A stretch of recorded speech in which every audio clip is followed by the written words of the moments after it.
انا وصاحبي محمد ابراهيم كنا جعانين ومستنيين الغدا عبال ما يتصرف، قلنا نخش الكانتين نشوف فيلم. دخلنا بتتفرجوا عليه يا جماعه؟ قال لك ده رجل الجزره. رجل الجزره.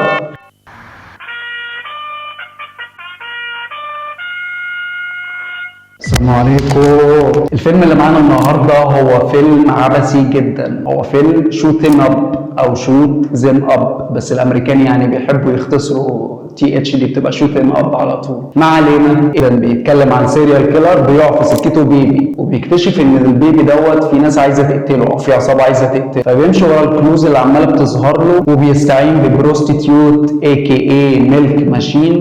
هو كان عارفها زمان، يعني هنمشيها عارفها. مين بقى البروستيتيوت ديت يا معلم؟ هي الجميله وحبيبه الملايين واحدى كراشات الطفوله، وما زالت والله يعني كراش لحد دلوقتي، هي مونيكا بيلوتشي. هو بقى والميلك ماشين دول بيكملوا احداث الفيلم وبيحاولوا يكتشفوا مين اللي عايز يقتل الطفل ده وليه عايزين يقتلوه، هو مين اصلا الطفل ده ولا ابن مين. وبتاخدنا احداث الفيلم في اطار اكشن اقرب منه للكوميديا، يعني الفيلم من 2007 يا جدعان، فمش عارف هل ده كان ستايل الاكشن ساعتها ولا المخرج كان بيفكر في ايه ساعتها. بس يعني الدارك نايت مثلا كان 2008 كان عكس كده تماما. يعني في مشهد كده بيجي فيه البطل بيقوم داخل زي مصنع كده او مكان بتكون فيه العصابه، فبيقوم رابط الرشاش في حد علشان يتحكم فيه وبتاع، ويقوم مغربل كل اللي في المصنع. يعني حركه يعني ولكن في رد فعل للسلاح ده، ولكن في حاجه اسمها فيزياء اصلا في الحياه عامه. بس يعني كانت تجربه خفيفه لذيذه وغريبه كمان، وما اتضايقتش خالص وانا بتفرج عليه يعني، وخصوصا بعد ما قررت ان انا اقفل دماغي وما افكرش في اي حاجه واحاول ان انا استمتع بس. فالفيلم عندكم بصوا عليه بصه،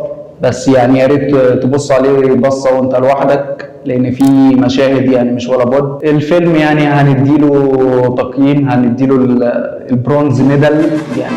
لا والله لو كان في خشب كنت اديتها له يعني، بس يعني هنمشيها البرونز لان هو فيلم يعني ضعيف جدا في الحبكه وفي الاكشن مش مفهوم. هو تحس الصناع اصلا داخلين عايزين اللي هو يا جماعه احنا بنهزر، احنا داخلين نهزر مش بنعمل فيلم بجد. ما تنساش اللايك والشير والسبسكرايب، ولو انت على انستجرام وتيك توك وفيسبوك اعمل لنا فولو علشان تكون فرد من فيلم هوليوود.